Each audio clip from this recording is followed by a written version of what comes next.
some technical points, and we'll instead have a diagram of the second abdominal.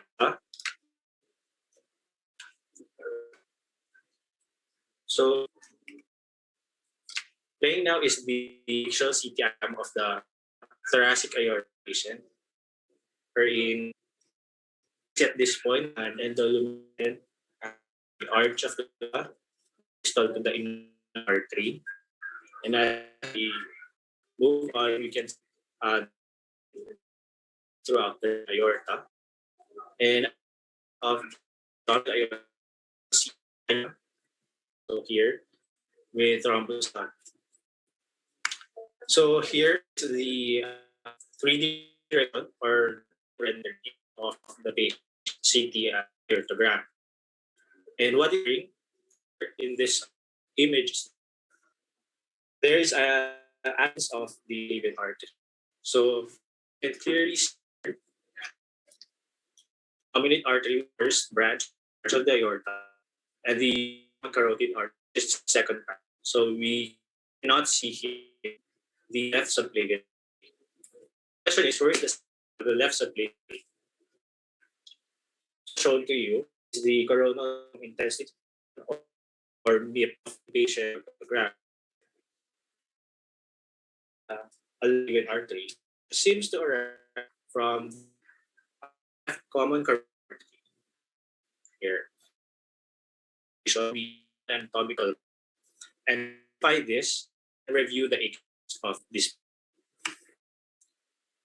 Now shown is the axial in the chest, where we can appreciate branches of the aorta as they from their root.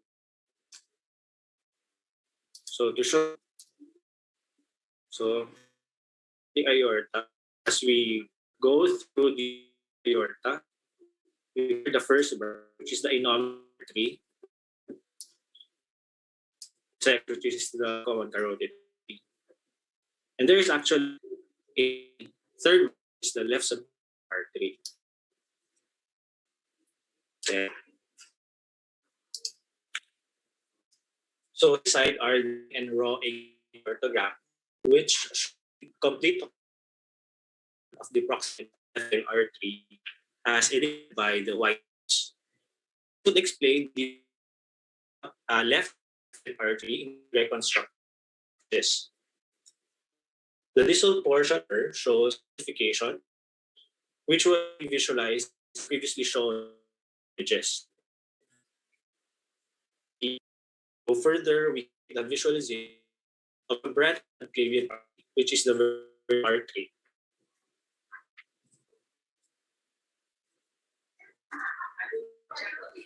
So next is in the OF of occlusion, its proximal. How is the displacement of the subartery in its visualized? So what illustrated phenomenon, low reversal of the subartery, that is of an ipsilateral hemodynamic significance of the proximal artery, and this is called the subclavian phenomenon. Subclavian phenomenon, when a significant stenosis clavian artery comes distal to the inflammatory vertebral artery or axillary here. As the degree of clavian stenosis progresses, sure distal stenosis will fall below or transmitted by the contralateral uncompromised artery via the artery or carotid artery through the circles and basilar artery. So the result is gradient favors blood retrograde in the artery and ipsilateral subclavian. So the pressure here is, so the one that being most of the contract through the vertebral artery and going to the artery to the vertebral artery and then lateral common artery through the Phyllis, the basilar artery into the ipsilateral artery. our case, this subclavian is actually uh, by patent vertebrae. So other of things subclavian phenomena ultrasound. So among the most requested are ultrasound information. It is indicated for patients with ischemic logic signals or audible in the neck physical exam. So rotated duplex ultrasound protocol, the vertebral are also in covered flow may trigger work up for Gaussian steel. So to the detailed artery assessment has its limitations. Cervical process shadowing, which partially the vessel. As a consequence, complex ultrasound evaluate vertebral artery C is in the direction show. Both detectors and geography are geography used to connect and is not immediately. In addition, techniques may heal and pathology of subclavian. In patients with clavian artery, angiogram techniques can evaluate alternative being plastic or stenotic cerebral artery. So, postmodern processing technique has multiple reconstruction, PR, curve, reconstruction, maximum density projection, tip, and ring or three images enable thorough of complex diagnosis of still phenomenon and better comprehension of results. However, it is important to confirm finding on pictures, angiogram images to avoid interpretation of imaging art. So next we at MRA. So with MR imaging, we just in case extensive conditions, precluding ultrasound or vertebral flow velocity, not readily detectable sound. So the subclinical physiology is evaluated by reading and quantifying blood flow really via MRI sequence. First, phase contrast, and second is time of flight sequence. Phase contrast, we can identify the direction of to demonstrate Clavian arthrosis vertebral flow. On the other hand, time of we can evaluate the arterial with need of intra-contrast agent. This is particularly useful for pain with renal insufficiency. Moreover, time of flight and information flow direct as certain flows can by saturation process, thereby generating arterial or venous. So here another example of patient diagnosed substill phenomenon. So figure A is a top which shows the flow right vertebral here. Immediately is tonal computed and geography CTA shows specific as indicated at the right sub artery, causing severe narrowing. This is confirmed by the AT angiogram, which showing Pacific black right subclavian origin with luminal stitches. Images labeled E and F are magnetic resonography, maximum intersection or mirrors, feeling severe stitches, the right subartery here. And there is also pacification the right vertebrae as indicated by the white here. So D labeled G H eggshell and coronal flight respectively. Opacification of the right artery. So here is vertebral artery and the one on the right did not see. So here is F1 actually constellation is the right artery, visualization of the right artery in A, but non-visualization of vertebral artery in the light sequences retrograde is subclavian phenomenon. So, what is subclavian syndrome? So, subclavian syndrome has since been defined a group of symptoms that arise first blood ipsilateral artery. It is often differential diagnosis in any patient who presents with deficit or systolic pressure difference of 20 meters mercury in the arms.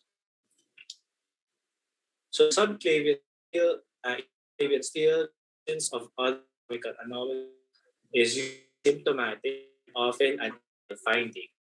Rarely, however, patients may syndrome, exercise, and present ipsilateral arm function, ataxia, and angina. The last prominent in undergoing coronary artery bypass surgery with left internal artery, the so let's discuss about the management of subclavian syndrome. So incidence of subclavian is incidence of symptoms, rare vascular therapy, flow reverse demonstrated. The low is among in whom artery bypass, ipsilateral internal mammary grafts, preventive treatment of subclavian stenosis recommended. This with mild symptoms, therapy and observation are appropriate because dramatic improvement of intervention has been described. With burden symptoms, subclavian occlusive disease can be treated surgically or painlessly. Balloonoplasty and can be performed when stent is unlikely to compromise the circulation. So this would be the slide. These are references. Thank you.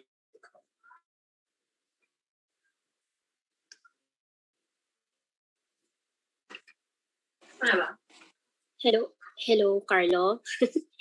Medyo choppy kasi medyo choppy yung presentation. Although I understand naman, I think some of our audience medyo nahirapan with the choppy reception. But do you have any questions or clarifications for our presenter?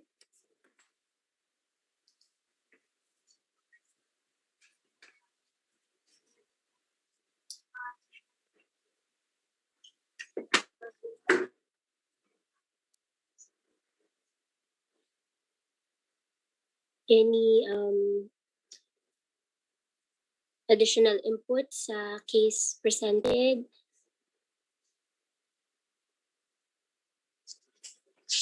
So actually, I just have a comment lang siguro.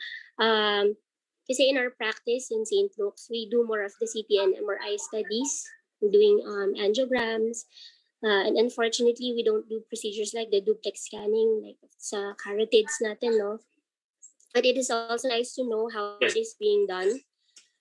Since we can also demonstrate pathologies like occlusions or thrombosis, I think maybe siguro I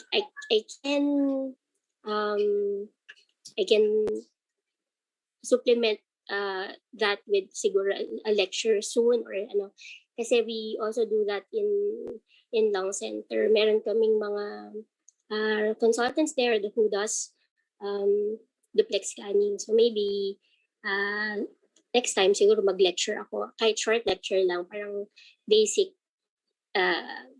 duplex scanning. Okay, so for our next, thank you, Carlo. Thank you very much for your presentation. If there's no question for Carlos, so we can move on to our second case.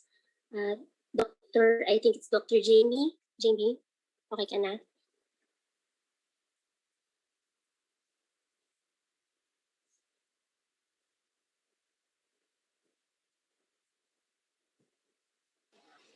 Hello? Hello? Hi, Yes, Doc. yes, Jamie. Sige, you can proceed. Good afternoon po, doctors. I'm here to present a case. So the history is the patient is FF, is a 60-year-old male who complained of chronic left knee pain and swelling. And MRI of the left knee was requested by his attending physician. Here are the sagittal coronal T1 and T2 fat set images. This is the axial T2 fat set. And here are the sagittal PD and T2 fat set images. And lastly, here are videos of the T1 and GRE sequences. Okay, so the this MRI was read as this is the reading. Knee joint alignment is maintained, and osteochondral defects are identified in the medial femoral tibial compartment. We can also see osteophytes in the opposing surfaces of the femur and tibia, as well as in the patella. So these findings overall are consistent with osteoarthritis. Next, there was also a moderate amount of joint effusion. So we can see it as intermediate signal on T1 and bright signal on the T2 fat set images. And there are finger-like synovial projections, majority of which are grouped, showing fat-like signal in the anterolateral aspect of the distal femur. So those are this white signal here above the femur, anterior to the femur, and it showed dark signal on the T2 images because we have fat set sequences. So these are reflective of lipoma arborensis. Right. Additional images of the lipoma arborensis here and here. So on moderate joint effusion, this is the axial image of the lipoma arborensis. We can see the lesion anterior to the femur. So other findings include a complex tear in the medial meniscus and a normal lateral meniscus. There was also mucoid degeneration of the anterior and posterior cruciate ligaments and minimal subcutaneous edema in the infrapatellar region. So at this point, our imaging differentials include loose bodies in the joint. But however, these are often calcified and would show hypointense signal on oral MR sequences. And next is synovial osteochondromatosis, which show us cartilaginous or ossified loose bodies within the swollen joint.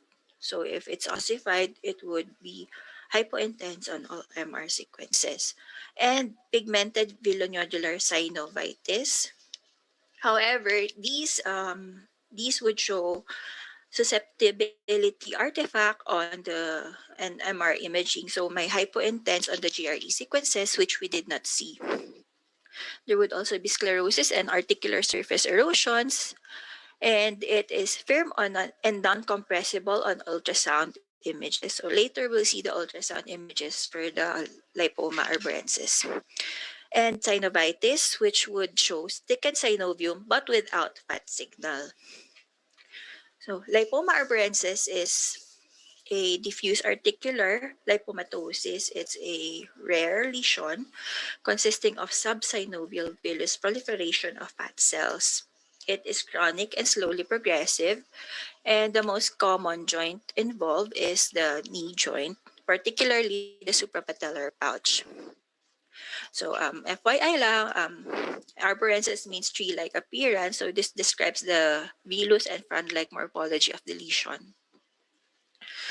Okay, so the clinical features include insidious onset of painless swelling of the affected joint.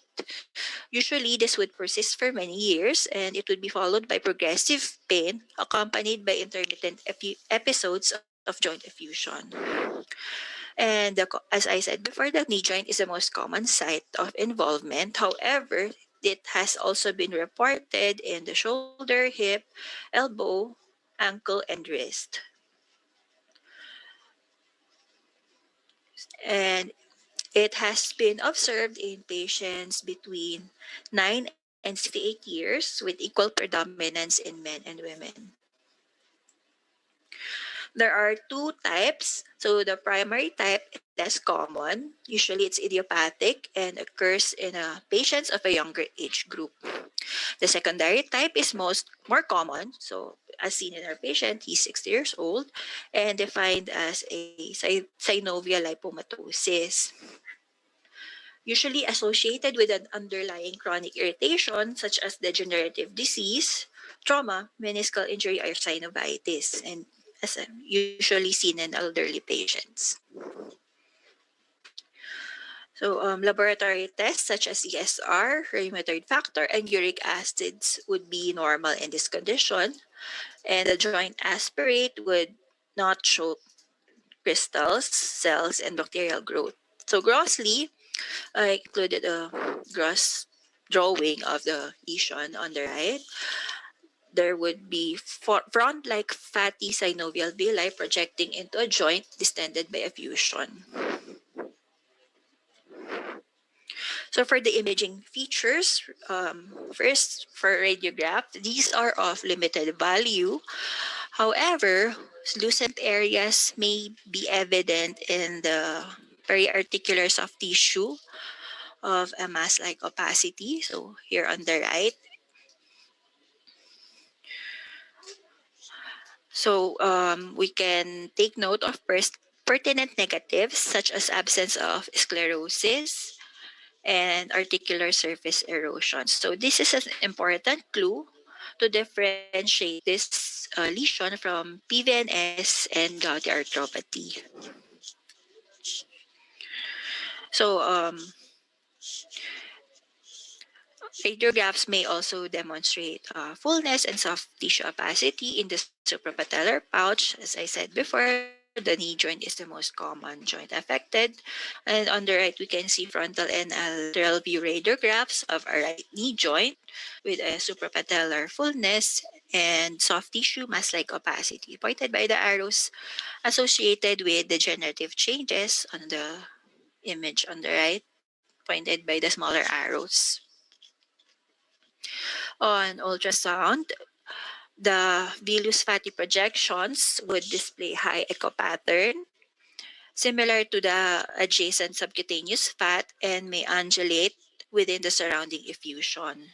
The mass is usually soft and compressible. So this is in contrast to PVNS, which is non-compressible. So on the right are ultrasound images of the lesion, without, above, and with, below compression. So this demonstrates the soft consistency of the lesion. Okay, CT scan is rarely used, but it may demonstrate the characteristic fat density villus or front-like projections interspersed in the surrounding effusion of the involved joint. Okay, on the right are coronal CT images in the soft tissue and bone windows showing a lobulated mass in the lateral aspect of the ankle, containing several fat density nodular foci interspersed in fluid or soft tissue density components. And the absence of high attenuation soft tissue and ossified loose bodies within the articular mass will differentiate this from PVNS and osteochondromatosis. Okay, MRI is the diagnostic modality of choice because lipoma arborensis would display a specific signal on MR imaging to distinguish it from other interarticular mass-like lesions. So lipoma arborensis will show high in signal intensity, villus or nodular foci on both T1 and T2 images that are suppressed on STEER or fat saturation sequences. So this would show a signal similar to that of any subcutaneous fat, so we can compare. And the remaining non-fatty component of in the synovium will display heterogeneous high signal intensity on T2 or stir sequences. Okay, on contrast administration, the synovial fatty tissue will not enhance, but diffuse enhancement will be seen on the overlying thickened synovium. So here on the right, we can see coronal post-contrast T1 FATSAT images showing non-enhancing fatty masses pointed by the arrow and an enhancing overlying thickened synovium pointed by the arrowheads. So parang may outline. So for the treatment and prognosis of this condition, it's a benign indolent condition which does not require aggressive surgical treatment unless symptomatic despite conservative management. Primary treatment is directed towards mitigating any underlying precipitating conditions to reduce the progression of secondary lipoma arborensis.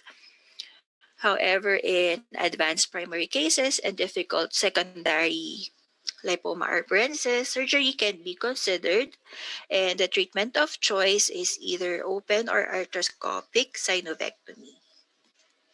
So that's my case for today. These are my references, and thank you for listening. Thank you, Jamie. Thank you, Doc. Do we have any questions from our audience for Dr. Manzana? Jamie, hello. Hey, Doc, may echo. Okay. Hi, Doc. Dali kasi dito. Ayan. Jamie, is it yung bang lipoma arborescens, is it the same sa lipoma? Like intra-articular lipoma? And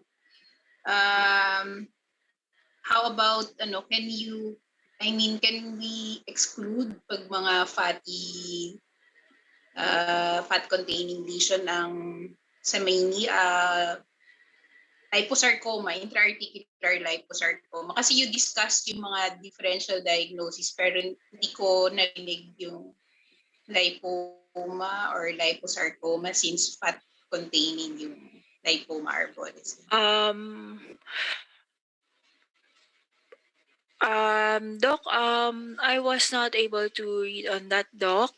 Hindi ko siya na-encounter, Doc, when I read about the case. Pero, Doc, I think it's more on the, the morphology of the fat lesions po. Kasi it would show a specific yung fan-like appearance.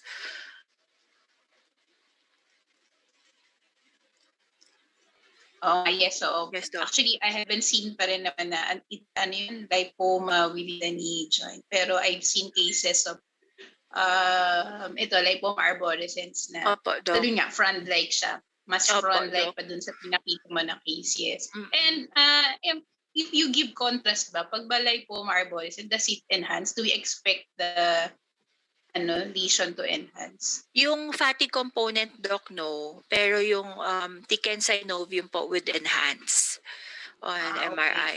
So, siguro kung if you're going to do MRI, siguro isa rin yung differentiating imaging characteristic between Yes. liposarcoma versus yun nga lipoma. Siguro yung Yes, Doc. liposarcoma mag-expect tayo. Opo, Doc. Wala naman rin ako, Doc, kasi na-encounter din sa mga journal na mention silang lipoma within the joint pa eh. Okay, thank you. Thank you, Dr. Carr. Are there any other questions for our presenter?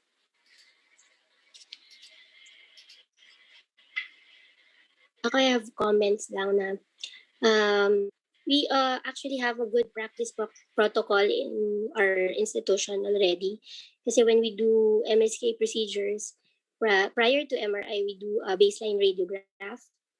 for different different important indications, usually trauma ganyan or acute infections. But when we do the radiographs, we can already narrow down our differential diagnosis. So, but in this case, syempre, MRI is still the modality of choice, since in all sequences it has fat signal.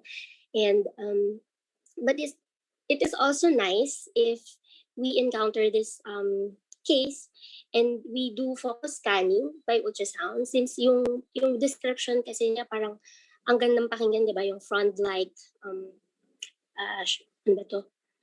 Frond-like shape or what. So I haven't seen one in ultrasound. So it would be nice if we could do, kasi since this is we're training and we would want to know or see what it would look like in the different modalities, since we have naman that in our hospital. So maybe next time pag may ganyan case also na pwede natin ipakita siya doing ultrasound also.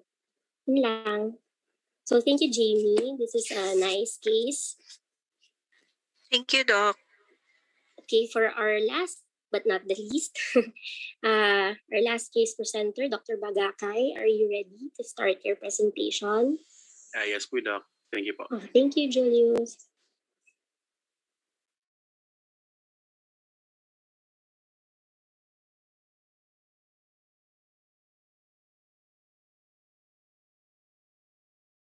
So for this afternoon, I will be presenting I'm Dr. Julius Bagakay, a year level 4 resident. This afternoon, I will be presenting a 62-year-old female who presented at our ER department with throat pain and chest discomfort. So the immediate concern was the chest discomfort. Upon ECG, the patient had normal values, no signs of ischemia or myocardial infarction.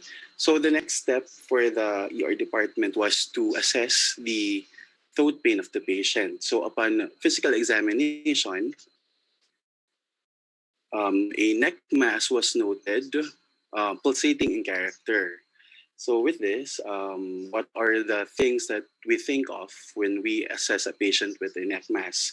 So mostly with neck mass pathologies, so the common things that we consider most of the time are due to enlargement of thyroid nodules or of a thyroid pathology. It could be something due to an infection in which it causes enlargement of our lymph nodes, presenting with lymphadenopathy or some benign cysts also. And lastly, it could be due to a vascular anomaly. So on follow up with the laboratories, patient had normal values for the thyroid panel. The FT3, FT4, and the TSH were normal.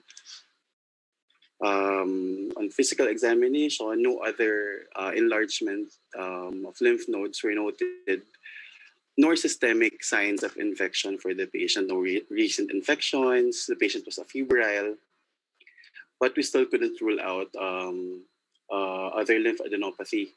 So ultrasound and CT could be helpful. And lastly, a vascular anomaly was highly considered because of the character of the neck mass, which was pulsating. So unfortunately, no ultrasound was done, but CT was ordered. Next CT scan, plain study. So the neck mass was noted on the right. So with this, I have a eggshell neck CT scan without contrast. So let's focus our eyes on the right side of the neck.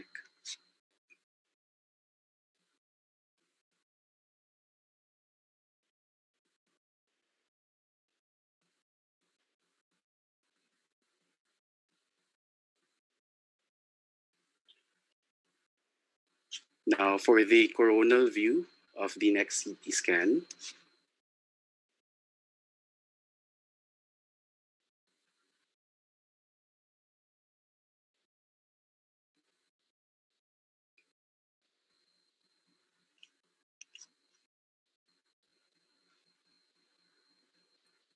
And for the sagittal view. Okay. So nag-raw me. technical difficulty lang sa sagittal view. But here are the representative images. As noted, we can see that the brachiocephalic artery appears to be more superior than the usual location, and the bifurcation appears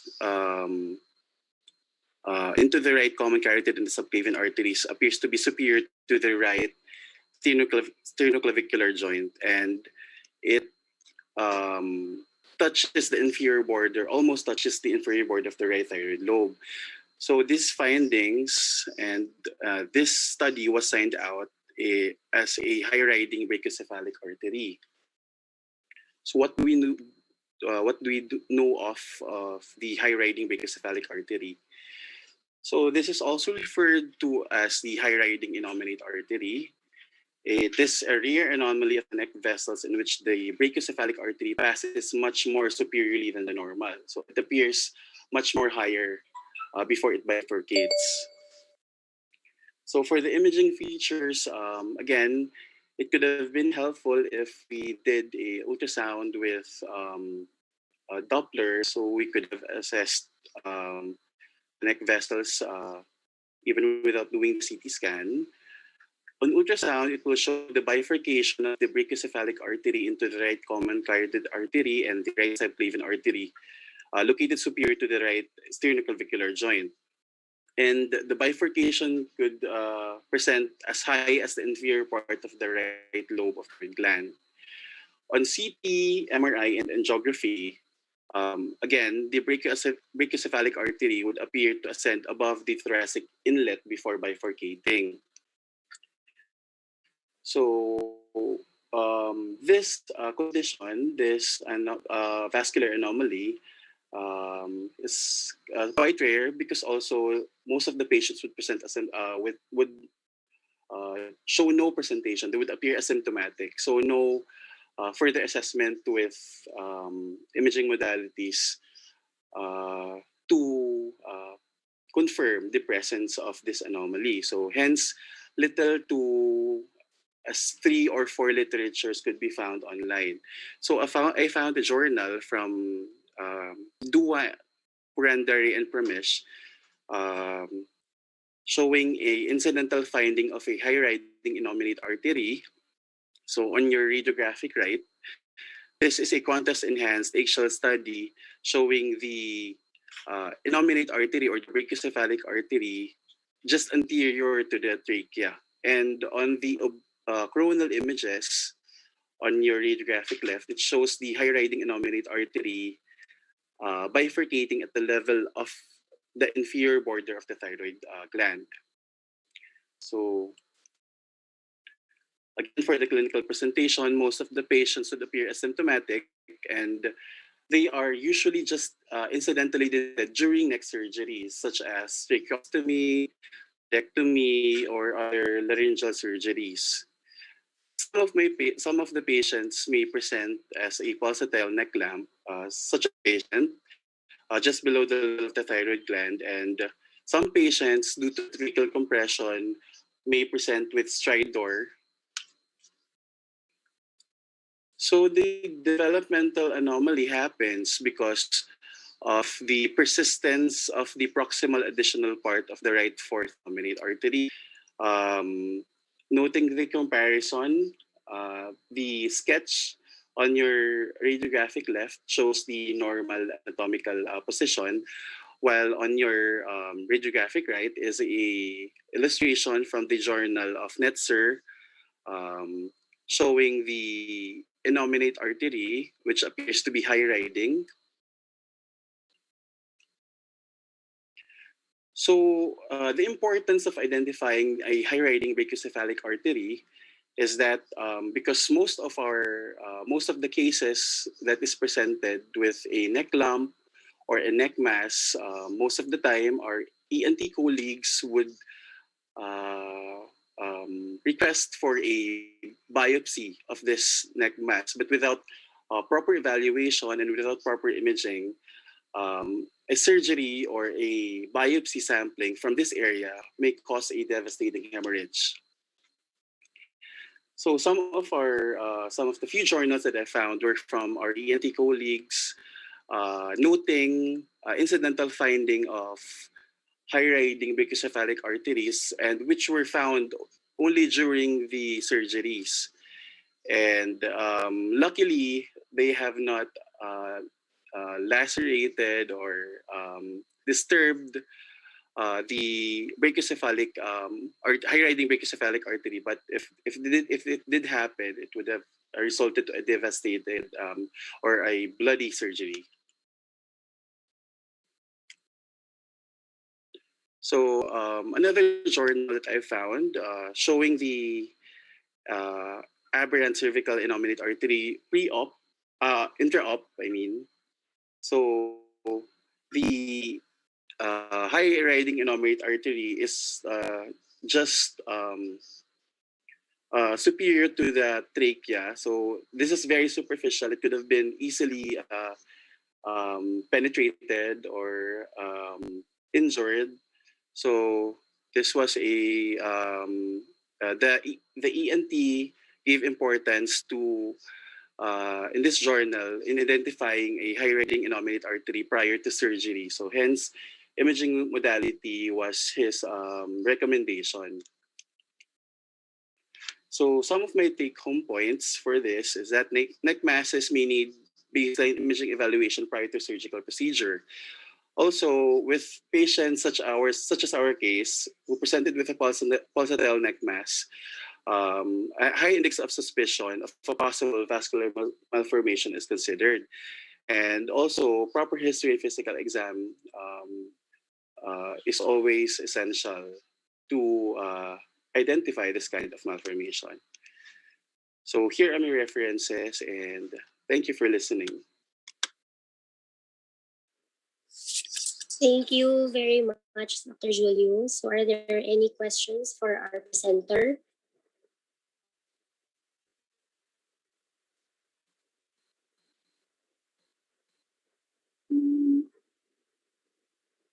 Walang ultrasound, no, Jules?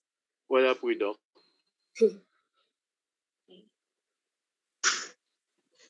I have no question, just a comment.